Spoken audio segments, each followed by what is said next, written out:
ভিট বাংলাদেশের অ্যাম্বাসেডর হিসেবে প্রতিষ্ঠানটির সঙ্গে চুক্তি সই করেছেন জনপ্রিয় অভিনেত্রী মাসুমা রহমান নাবিলা।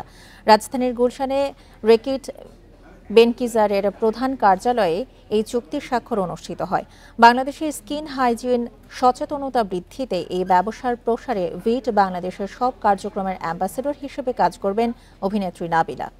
অনুষ্ঠানে উপস্থিত ছিলেন রেকিট বেনকিজারের managing director Vishal Gupta, senior marketing manager Salauddin Ahmed, senior brand manager Nishat Tamanna মৌসহ রেকেটের ঊর্ধ্বতন কর্মকর্তারা।